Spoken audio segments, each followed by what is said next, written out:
recommendations being geared mostly to speed of delivery and consistency. I don't see anything that addresses the value of the meal or of the experience.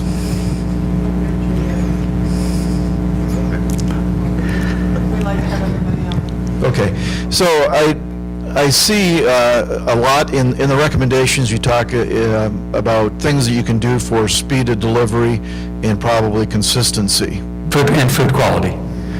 But there really, it doesn't seem to be anything that really talks about the value of the experience.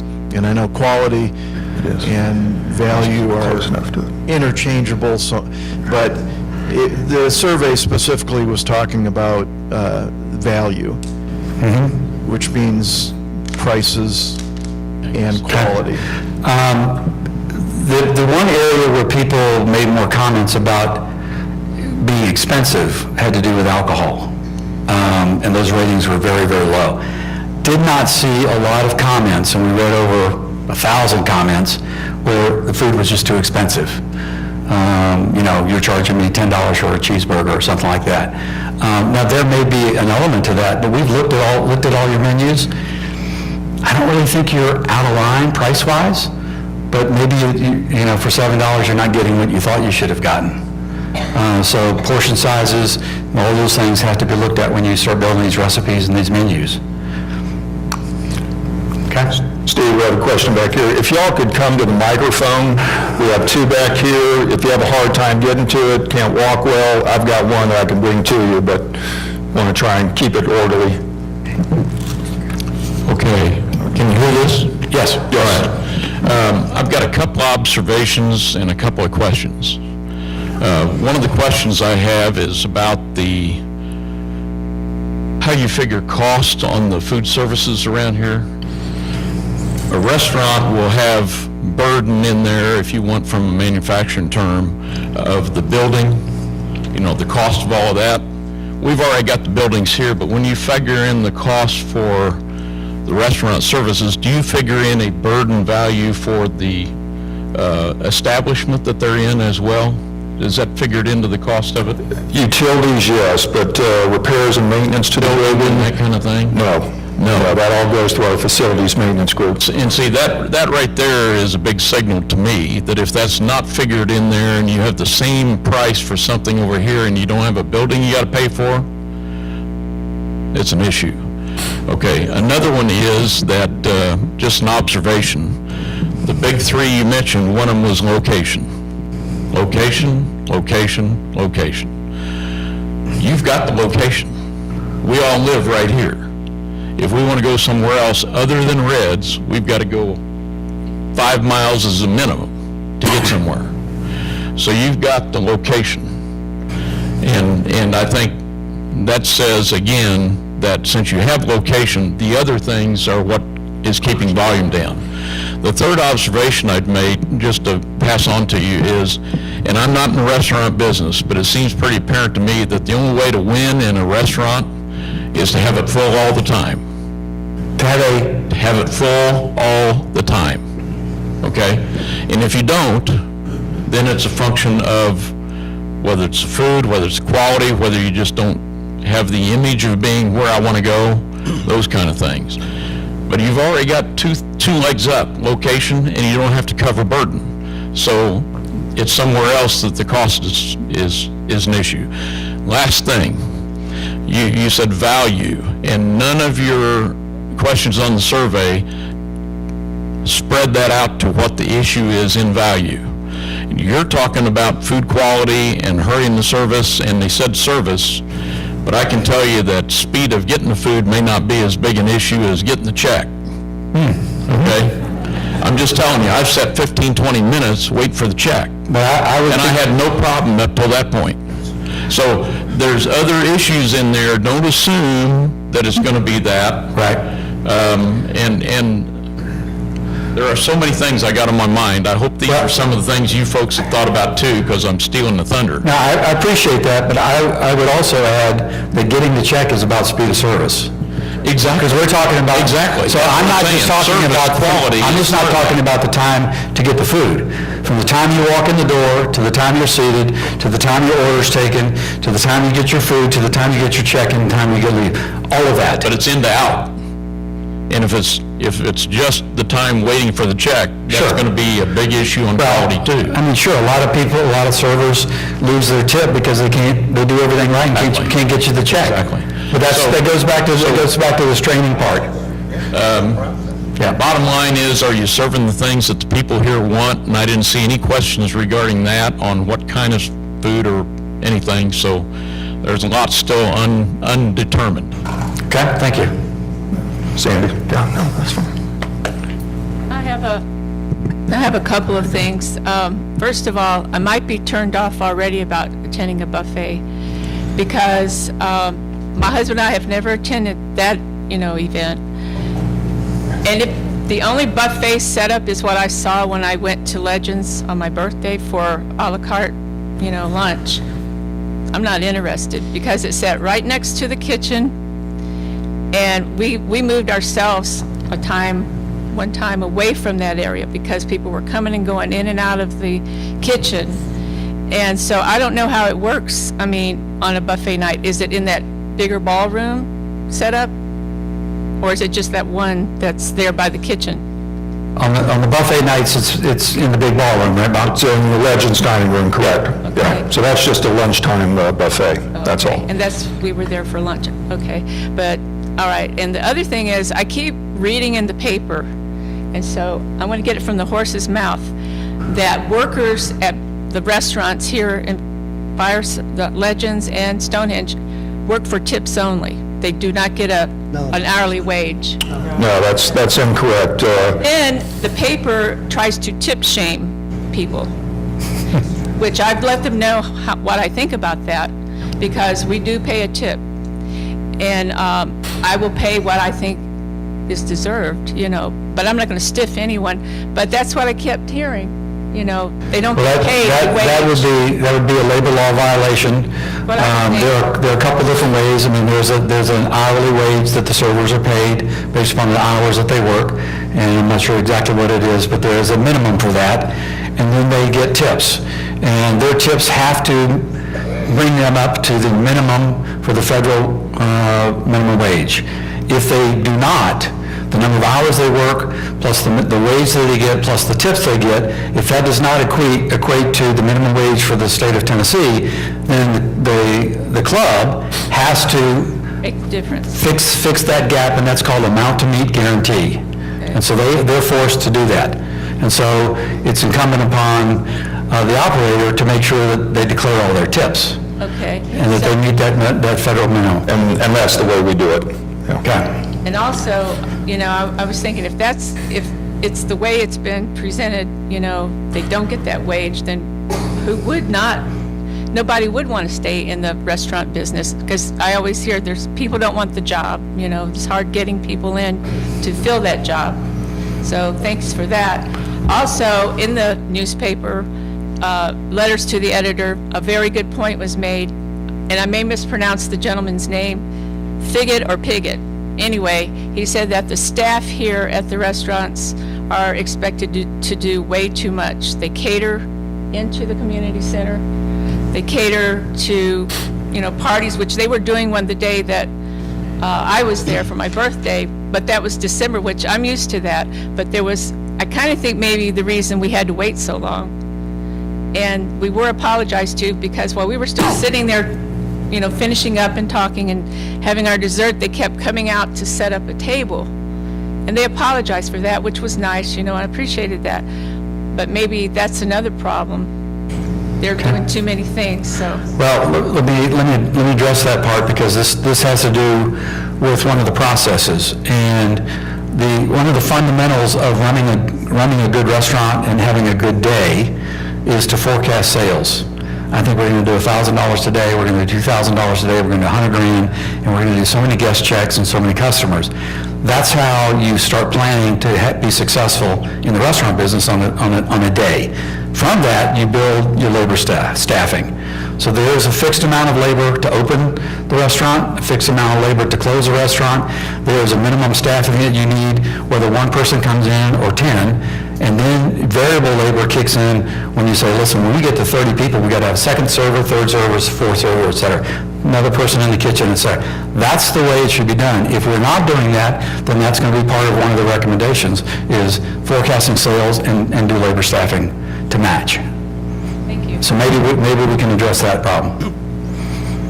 Yeah, I have, is this on? Yeah, just get close to it, Jerry. Yeah, I have a question. I'm confused a little bit. I don't think first we have the wherewithal to implement all these changes you're trying to say here.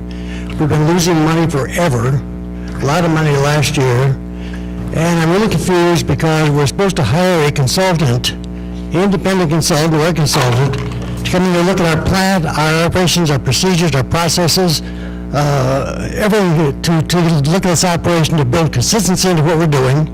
And now you're here making recommendations. We're going to hire another consultant, which we should be doing at the beginning, to take a look at the operation from top to bottom, in and out, see what we have to do to put in the consistency we need and stop the losses that are driving us nuts around here.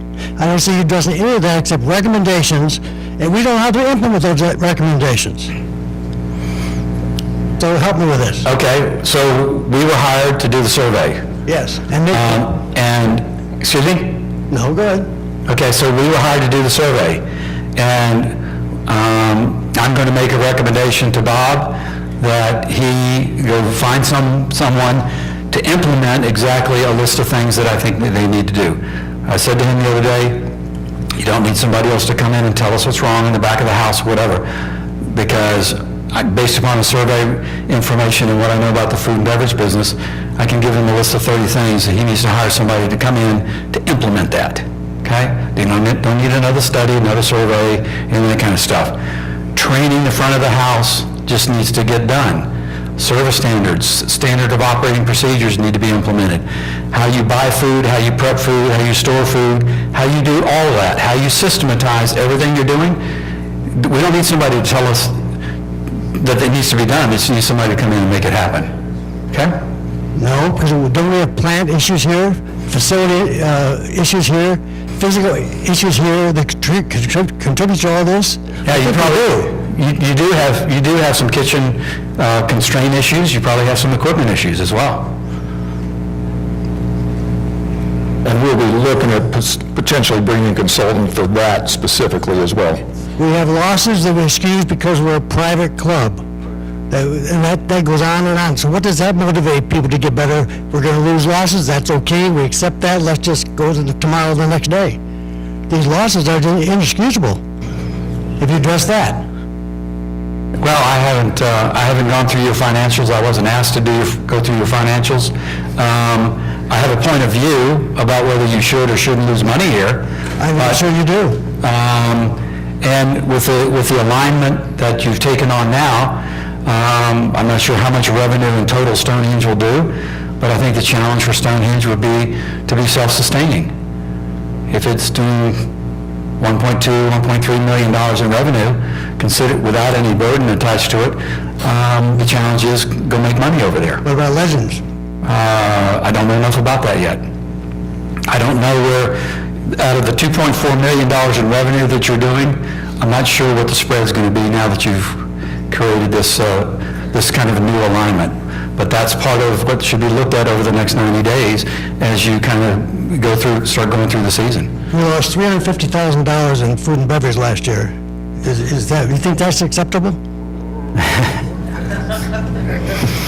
I'll answer that. No, it's not. And that's exactly why we did this survey, so that we could bring them in to get a better understanding of why the sales dropped. Because if you go back to your very first chart, Steve.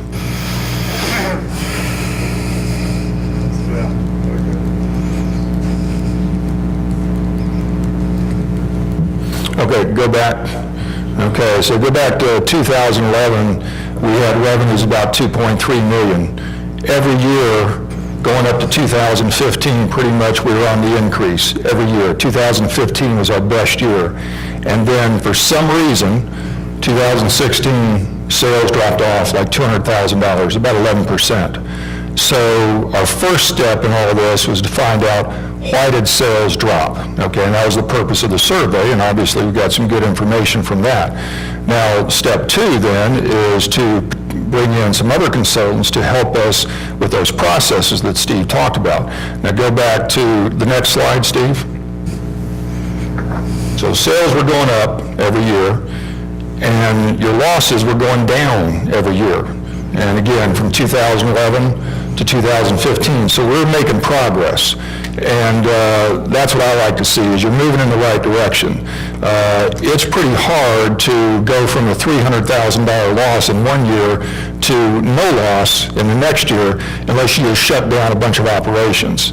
And we didn't do that. Over time, we've adjusted the operating hours and to try and get to what I call the sweet spot, to actually have the restaurants open when people are there. When I first got here, Legends was open till 9 o'clock at night. You go into Legends at 7 o'clock, and typically you can shoot a cannon through there, unless you've got a night like trivia night or bingo or things of that nature. And you go to any of our restaurants, not only here but also in town, typically after 7 o'clock, there are very few people in the restaurants. So that's why we reduced the hours down to 8 o'clock. So we've done a lot of things like that to try and get to the point where we're operating when we've got the revenues. And so we're making good progress until 16, and then, the bottom fell out from that standpoint. But you also have to keep in mind, I agree with Barry Piggott's article in the newspaper. Look at all we do. We're not your typical restaurant. We do breakfast, lunch, and dinner, okay, in the past. Breakfast, lunch, and dinner, 6 days a week at Legends, plus a Sunday breakfast buffet, okay? In addition, we do catered parties over here at the conference center. In addition, we do themed buffets, St. Patrick's Day, Easter, Thanksgiving, etc. Okay? Now, first of all, there aren't too many restaurants that do all that. So think about that, number one. Most of your restaurants, Cracker Barrel, great for breakfast, lunch, and dinner. Do they cater parties? No. Do they do themed buffets? No. Most of your restaurants, they're either breakfast and lunch or lunch and dinner. So keep that in mind. That's what Barry was getting to. There's so much we do because the residents expect that, rightly so. So that adds to cost and what have you. There's no doubt we've got a lot of room for improvement, but you have to keep that in mind when you look at all this. There's a lot going on here. And so we're trying to be, and that's the change that we're making, to go to Stonehenge, trying to be more efficient so that we have breakfast and lunch at a place that we're already open because of the golf course and what have you. But there's no doubt we've got room for improvement, and that's what we're trying to accomplish here. I don't argue one last point, Bob. Maybe we shouldn't be doing all of that. Maybe we should not be trying to please everyone with everything. Maybe we should run this place more like a business, like restaurants do, and try to serve the people in the way that we can, but not to cut out everybody's preference on everything, every day, every time. Just look at it as a business, and let's try to run it profitably, or at least break even, or at least reduce the losses. But I think we look at this thing from top to bottom, and we seem not going to do that.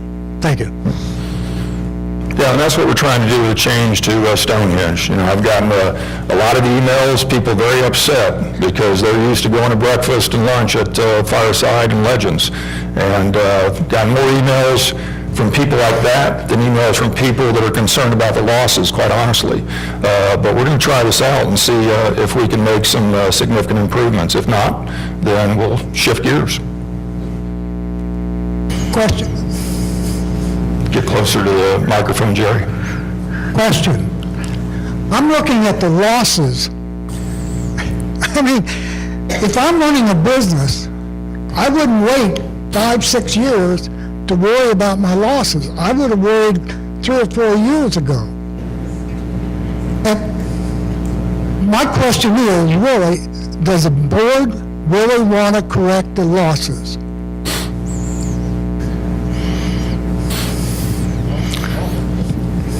Bob Salmore, would you like to address this?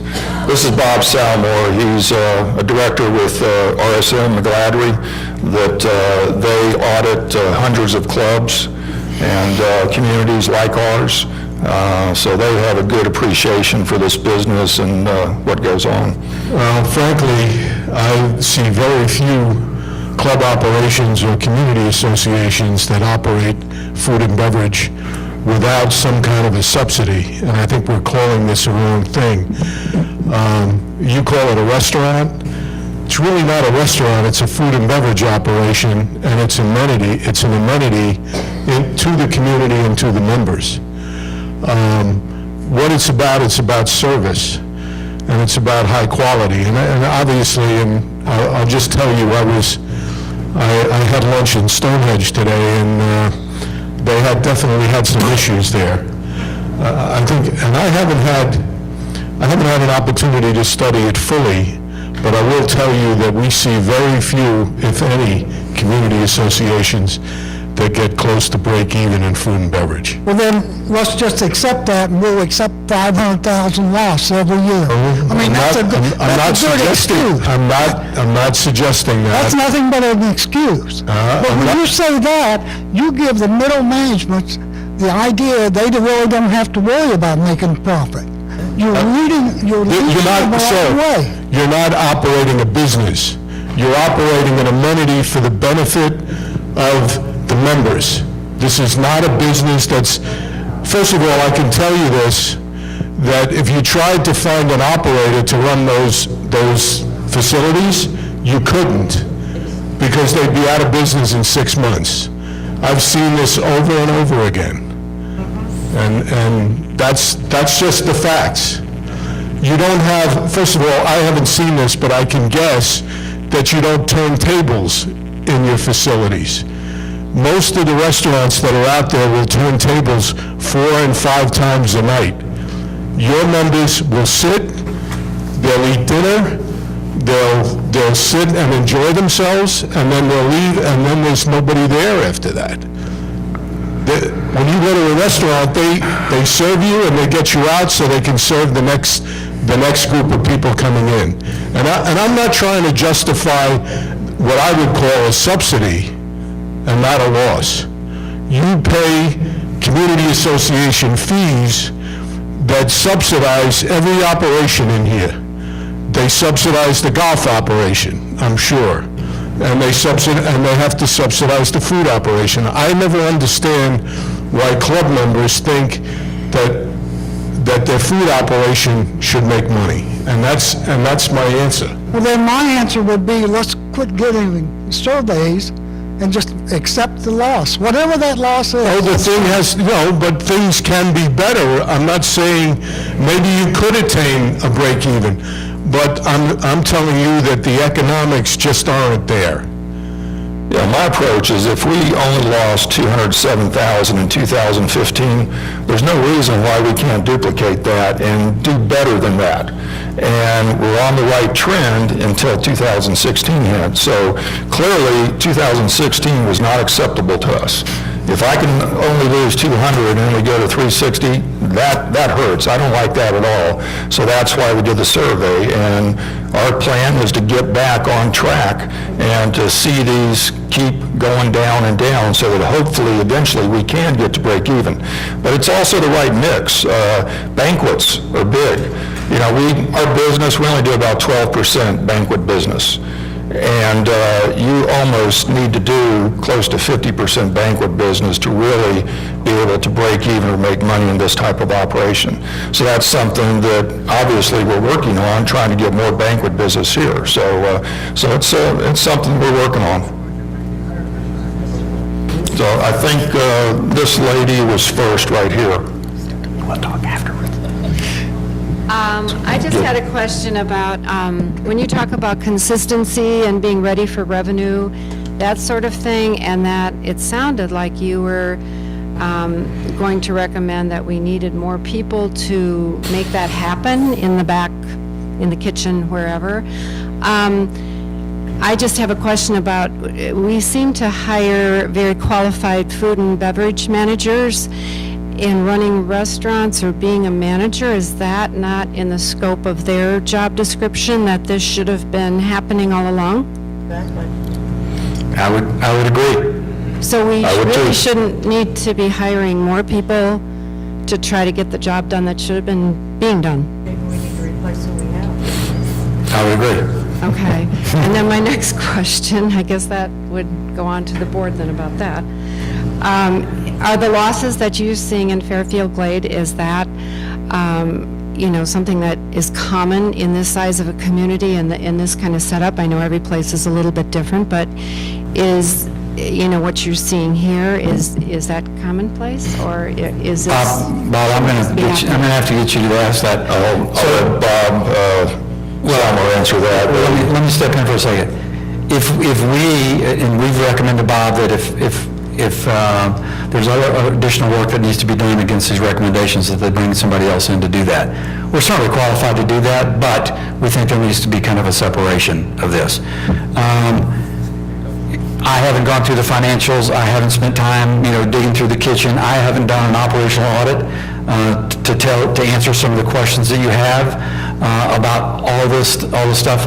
What I can tell you is I know exactly what the process looks like. And so I'm going to give Bob a complete list of things that I think he should go to first to make some of these improvements. Because the results that we got from the survey are representative of some other issues, okay? Your opinions and your point of view and your likes and dislikes or whatever, we got some cars coming out without the steering wheel, and so we got to go back to the factory to fix that. So I've recommended to Bob that there are some people I think that are very qualified to do and to help put those processes in place. What I would tell you is you're not unusual in the non-chain world, that they are procedurally broken by and large, okay? And I've been in hundreds of clubs and been involved with lots and lots of restaurants. It becomes a mom and pop business if you don't have the sophistication of the chain restaurant process behind you, or the knowledge to implement that. Okay. Then I think Bob can answer your question also.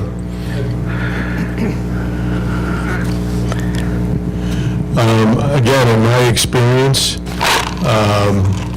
most communities like yours have to subsidize the food and beverage operation. Now, when I look at what you pay monthly and the number of families that this is spread over, I believe your subsidy is about 3% of your association fees. I see as high as 10, 20, and 25% of either dues or association fees going towards the food and beverage operation.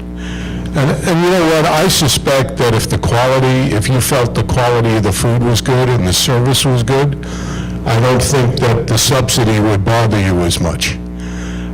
So you have to address the service and the quality issues first, and it might actually cost you more. I'll give you another example of what I saw today, and I haven't done any comparative shopping around, but I thought the prices on your menu were fairly low. And that would also help to increase sales. I know the consultant probably doesn't want to get into this. I'm not afraid to. But if you have quality and you have good food, you should be willing to pay for it. And you won't worry about what I would consider to be a small subsidy. Along with that, I don't think the price point of our food is really the major issue. I think it's the quality and the service that we're getting for that price, which we see very different at other, I do have one other thing, and that's more for the board. Have you ever considered, because of the way this is an amenity, and we're run like an HOA, have you ever considered with having a food and beverage committee with members at large of our community, so that you're aware of what's going on, what's being said in the community, what people are unhappy with, maybe some suggestions? Is that anything you would ever consider? Because I think that could give us some great input. I know our members are not bashful about letting me know of their problems, so. Let me make one comment here about food pricing. So if we were going to go into business together, you and I going into the restaurant business, we shouldn't, okay? But let's say we are. One of the very first things that we would do is figure out what our theme is. Are we Italian, we steak, what are we? Okay, we're going to figure out the theme. Second thing we're going to do is we're going to figure out the price point. Are we $15 entrees, $20 entrees, $30 entrees? Are we Outback, are we Fleming's, are we Ruth Chris, where are we? Once we figure those two things out, then it's incumbent upon us as operators, and we're in business together now, to engineer the menu to make money at that cost, at that price point. So